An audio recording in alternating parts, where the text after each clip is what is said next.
Hey, everybody, please remember to subscribe, like, and share. Thank you very much for tuning in, and I hope you enjoy this segment.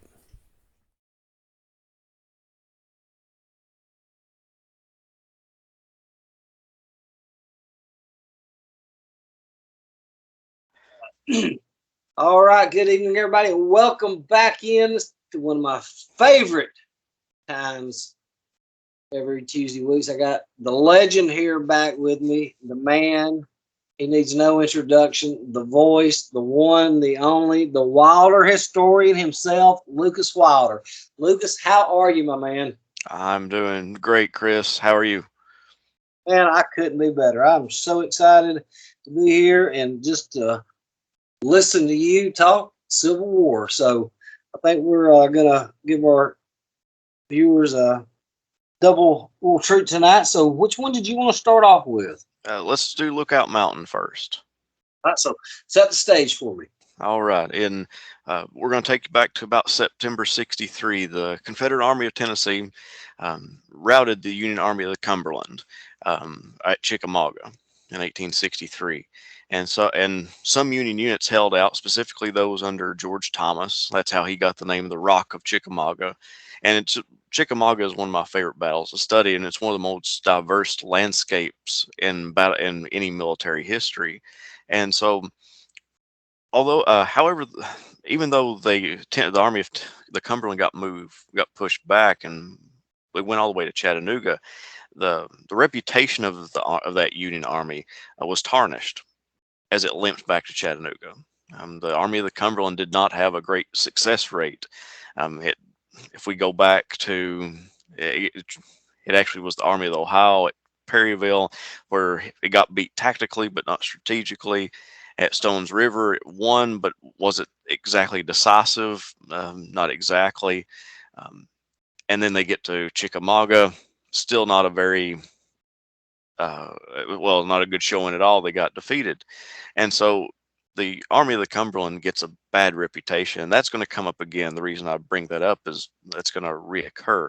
The Confederate forces then descended upon the Army of the Cumberland at Chattanooga and kind of sandwiched them in between themselves and the Tennessee River. So the Confederate Army is pushed or occupying the heights of Missionary Ridge and Lookout Mountain, kind of looking down upon the Army of the Cumberland, and they're against the Tennessee River. Let me ask you one question before I forget. Sorry, I hate interrupting you when you're on the roll. How close did Bragg come destroying that army in a Napoleonic type battle? Destroying it, I don't Destroying it. know. I Now, don't think I don't think it would have been a battle of annihilation. Uh, However, it he would have drastically reduced its numbers if the attacks would have went properly. Although, well, getting back into the Battle of Chickamauga, the first attacks that were supposed to have happened were supposed to be on the Union left when Breckinridge is supposed to attack the flank. He does. He actually gets all the way into the rear of the Union army, but he gets pushed back. He doesn't have support. The troops do not move adequately. It's a horrible situation, miscommunication at its finest on the Confederate right, the Union left. Longstreet happens. This is a big historical debate. I'm under the camp that Longstreet happens into the situation he does, where he busts through the Union line and goes deep into the Union line and basically scatters the entire army, except for those few holdouts we mentioned just a few moments ago. Those, uh, if that could have been followed up on a little bit more, if George Thomas hadn't have held out and gave them enough time to get back to reach safety, it could have been disastrous. I won't say it was a battle of annihilation. I don't know if that could have possibly have happened during the Civil War. I'm still debating that in my own head, but it definitely would have been possibly put out of commission partially if George Thomas hadn't have held out as he did. I often think that Bragg got a bad rap. 'Cause they said he didn't pursue fast enough. In the same way that Meade did. You know, dead men can't pursue, and when you've lost, you know, 18,000 casualties out of 65,000 men. Hard to put up a hard pursuit. Right, and I think Bragg does have a bad reputation, and unjustly to some extent. And when we talk about the Battle of Stones River, we'll actually see a lot of it is his subordinates not being able to coordinate their own troops rather than Bragg not being able to be a sufficient commander. However, we can't say that when we talk about Lookout Mountain, which is what we're discussing right now. Lookout Mountain was it wasn't the best showing for the Army of Tennessee, and it probably one of its worst showings of the entire war. All right, sorry to interrupt. No problem. Um, the Union Army of the Cumberland was well, they was losing horses and mules. They were starving to death. It was a horrible situation for the Army of the Cumberland as they kind of sat along the Tennessee River, and reinforcements were on the way, though. First of all, Joseph Hooker, he was leading a combination of the 11th Corps from the Army of the Potomac, and another division was on their way to the city. So there was help from the east making their way towards Chattanooga. William Tecumseh Sherman was leading about 20,000 men from the Army of the Tennessee, also to help out Rosecrans at Chattanooga. Hey, so to give me an idea, when he set in for the siege, what was his initial facing? What was the numbers before the reinforcements arrived? Before the reinforcements arrived, I think he was running somewhere around 20,000 men, if I'm not mistaken. Who Bragg had 20,000 men? Oh, I thought you meant Rosecrans.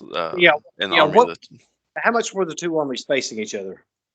I, I, I'm trying to think in my head what was the exact number. I know it was once the reinforcements got there, he was out. Bragg was outnumbered by that point because of Sherman coming in, Hooker coming in. He probably had around 50 to 60,000 men. The Union Army did once they linked up. They were hovering somewhere around 20,000 while they were sitting in Chattanooga outside, waiting on reinforcements. Bragg is. He had about 60,000 at Chickamauga. He lost quite a few at Chickamauga, and plus he hasn't sent Longstreet away yet. Um, um, we'll get to when he sends him away in this, but he does send him before Lookout Mountain takes place. So when Lookout Mountain takes place, his numbers are greatly reduced to somewhere around 40,000. So Bragg is outnumbered by the time Lookout Mountain comes around. But why wait? His men give out. I mean, need a rest, resupplied. I mean, That's a good question. One I may not even be able to answer, just because Bragg is hoping to starve out the Army of the Cumberland, and it's working. It's completely working. One thing we have to keep in mind is that he's using his cavalry fairly effectively. Joseph Wheeler and Nathan Bedford Forrest are wreaking havoc on the Union supply lines, so much so that they can't not get supplies. And if they can't get supplies, they also can't get reinforcements. And so it's a desperate situation for Rosecrans. Now, Rosecrans, right as or when Grant gets to Chattanooga, he actually replaces Rosecrans with George Thomas. Rosecrans is thrown to the wayside. George Thomas, who had done really well for his time in the Army. But Grant did not trust Thomas, and Grant did not trust the Army of the Cumberland, simply based on their reputation. Grant's sole initiative here is trying to get help to the Army of the Cumberland. And so they established what's known as the Cracker Line. The Cracker Line is to get across the Tennessee River to get supplies to the Army of the Cumberland, but also get reinforcements to them. It was a supply line from the west across the Tennessee River to the Army. This would allow the reinforcements to make it there fairly easily. Bragg is not going to give this up is not going to give up being able to lay siege to the Army of the Cumberland. That results in the Battle of Wauhatchie in October 28th to 29th, 1863. It's a night battle, one of the few battles that take place exclusively at night. Huh. It's an effort to stop the supply train and to prevent the link up of Hooker with the Army of the Cumberland. That's the first reinforcements that are going to get to Thomas is Hooker's men. And so Longstreet's corps was the one chosen to attack the Union columns, trying to stop Hooker from linking up. If he can destroy Hooker's corps and plus a division from getting to Thomas, then reinforcements are still not getting to the Army of the Cumberland, and they can still lay siege and they can hold out for a little bit longer. Um, in this battle, it was simply the Confederates attacking essentially. There were a few Union counterattacks, but the Union were able to hold their ground against the Confederates and keep that line secured and gain a little ground themselves.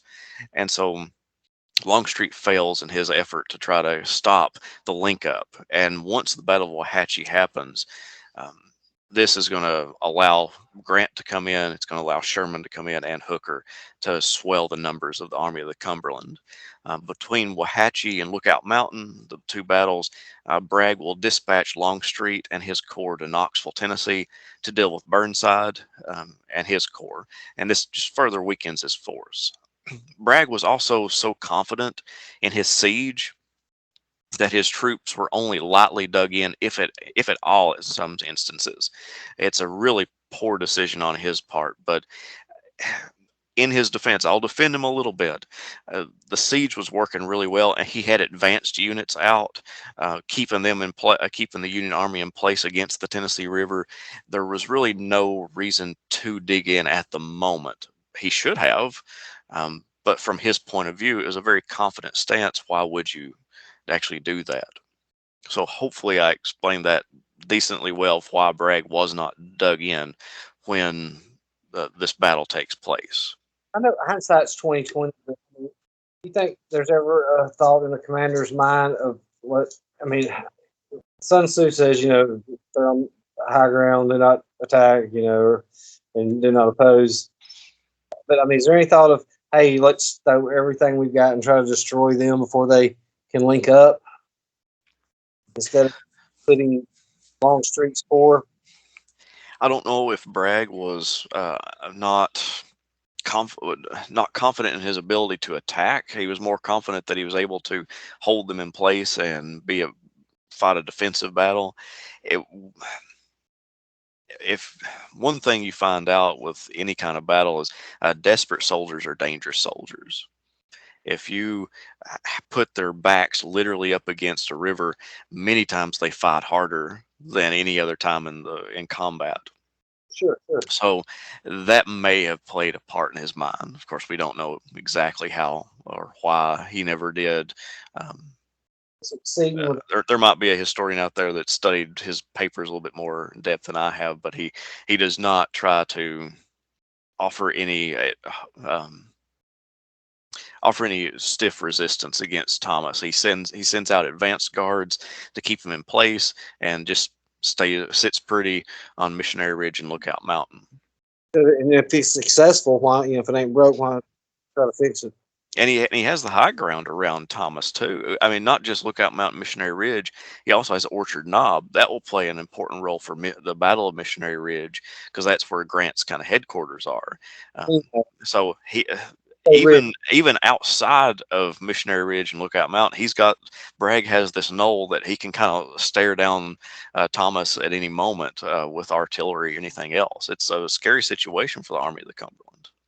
I've been by that. I mean, for anybody who hasn't, that's more than a ridge, and that's almost a mountain he's on.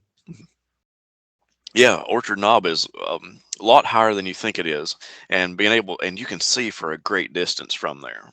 Oh yeah. But with Longstreet gone, Bragg got his troops on Lookout Mountain, Missionary Ridge. Lookout Mountain's a weird situation. The position of the Confederate forces on Lookout Mountain was precarious. Although it's an impressive mountain, it's not easily defendable.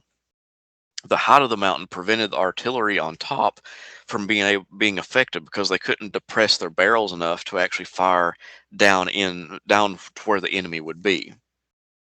and even if you did be able to fire, if the enemy was a good distance away, that you could fire your gun without depressing it too much, the fuses weren't long enough to actually reach the enemy. They would explode before they got there. So it was not the best situation. Um, the Oh, trip. The trick to capturing and defending Lookout Mountain was a ledge or a bench formation that ran around the mountain.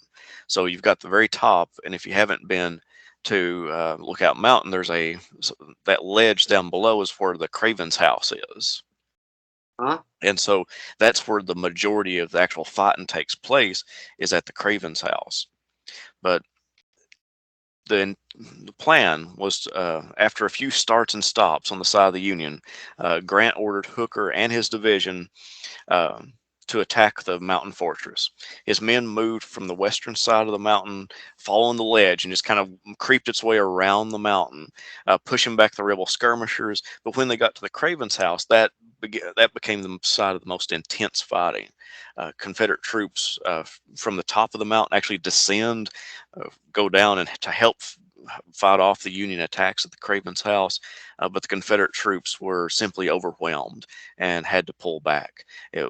Hooker had too many troops on the field, and it just was not a great situation. One reason is because they didn't have the luxury of having good artillery there as well.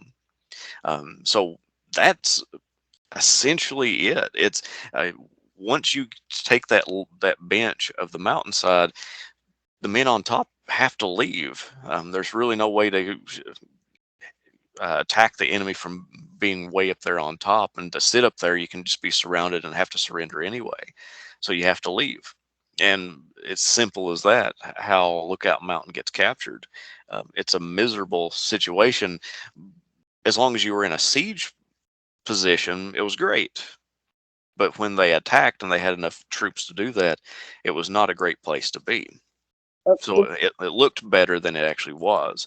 And Grant didn't trust Thomas or the Army of the Cumberland, um, because of its lackluster performances at Chattanooga. So he was relying on his Army of the Tennessee, which had won him numerous victories, to do most of the fighting. It's pretty neat. He actually allowed Hooker to do this movement, because they came from the Army of the Potomac, and the 11th Corps was not very trustworthy either, because they were the ones whose flank got turned at Chancellorsville. Um, Oh, they were also didn't do a very great performance on the first day at Gettysburg, and so they had a bad reputation as well. Grant did not trust the Army of the Cumberland. He did not trust the Army of the Potomac. He did trust his Army of the Tennessee, which again had proven itself beyond measure for Grant in all of his battles.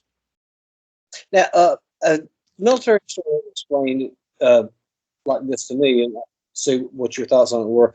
Was he explained that the way, and I know you love the geography or I forgot how you explained it, of warfare, military crest, and that they really couldn't fire down onto the Union troops, and then they essentially was at their flanks coming in to where they were at, and they had no choice but they were just getting just fired right into.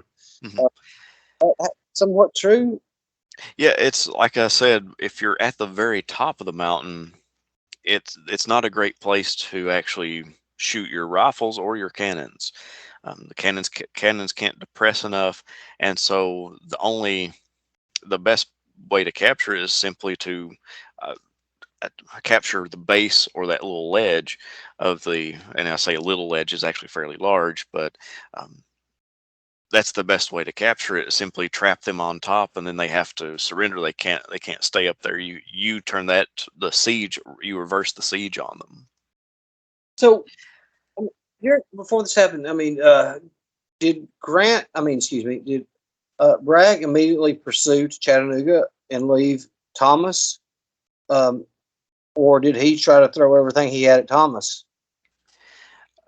Well, one thing, night catches them, and so Thomas is holding Snodgrass Hill.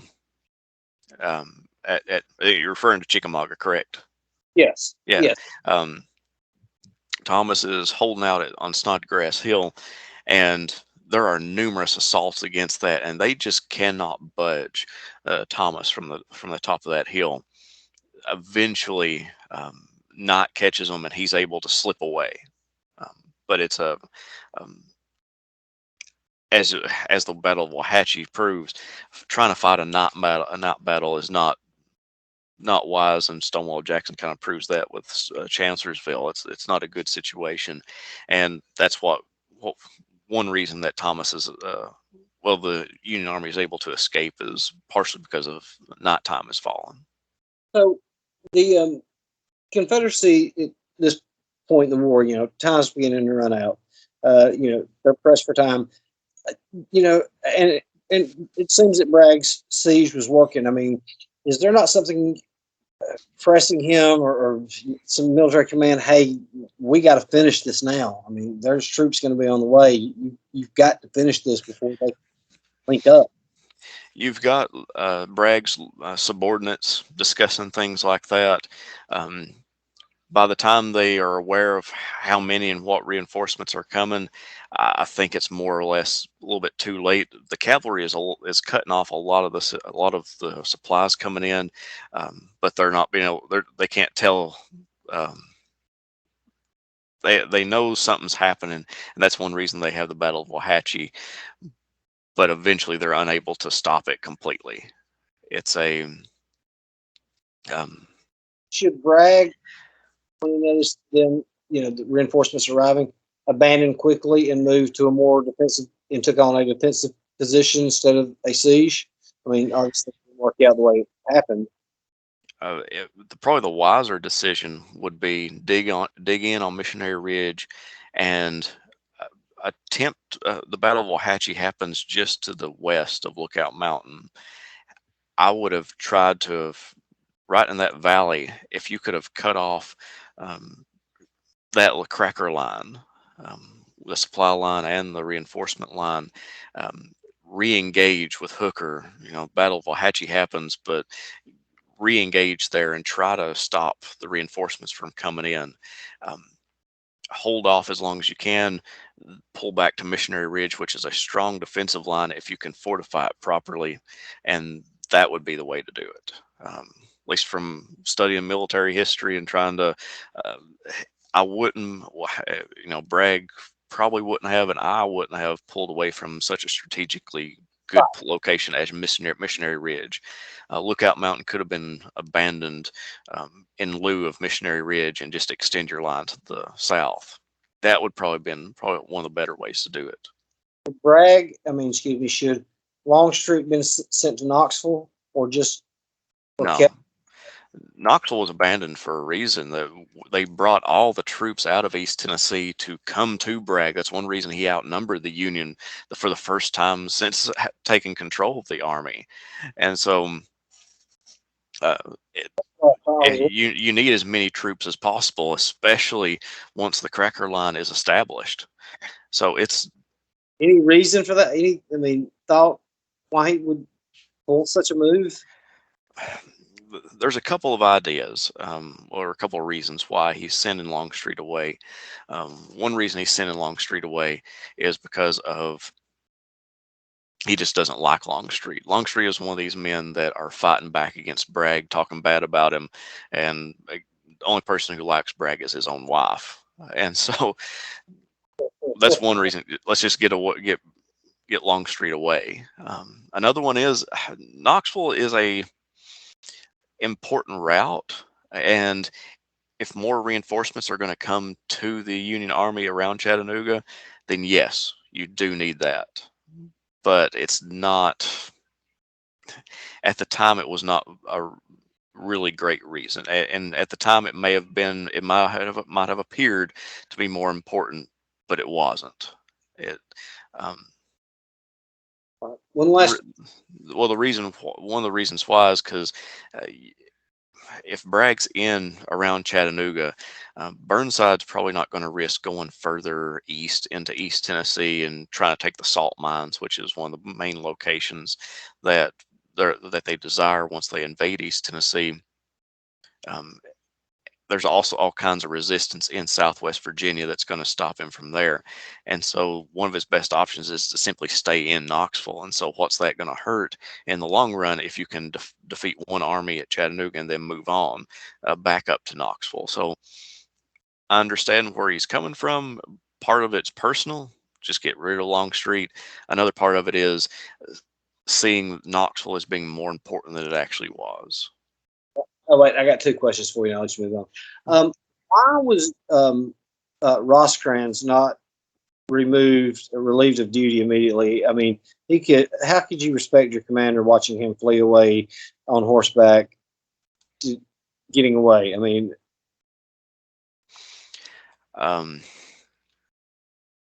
Well, one reason is, and this comes up a lot in Civil War history, you don't want to relieve a commander in the middle of a fight, even if it is, even if he's not doing great. At least let him get reestablished. he wasn't even there, right?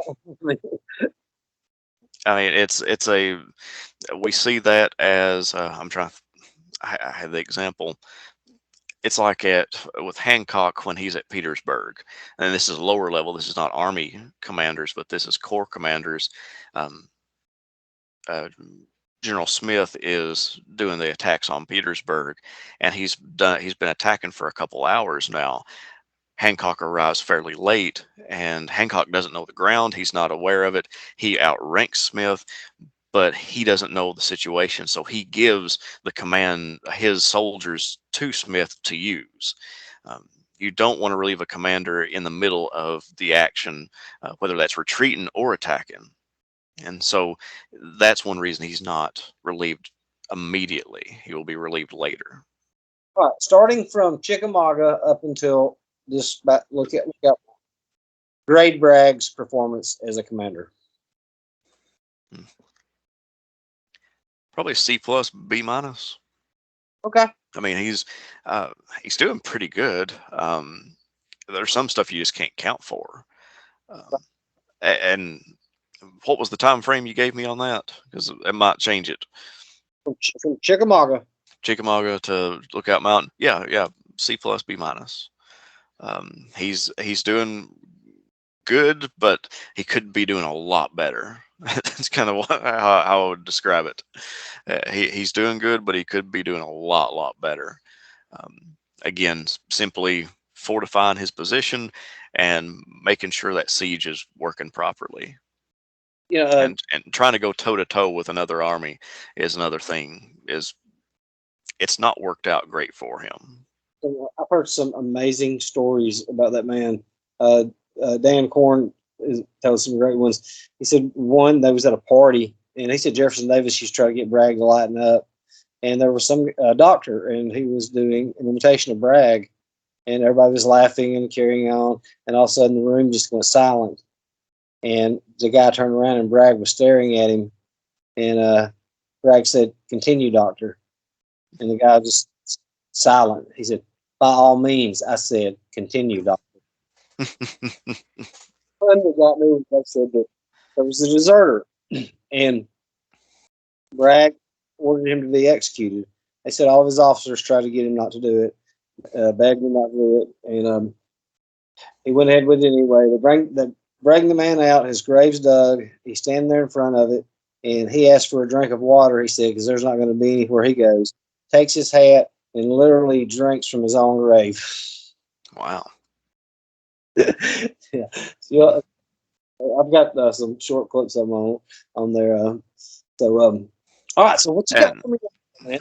And also, I wanted to go back. Just I found it in my notes. I was wrong.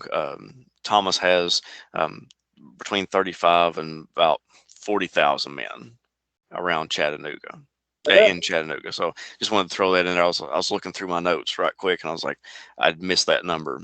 I'd said it was 20,000 earlier.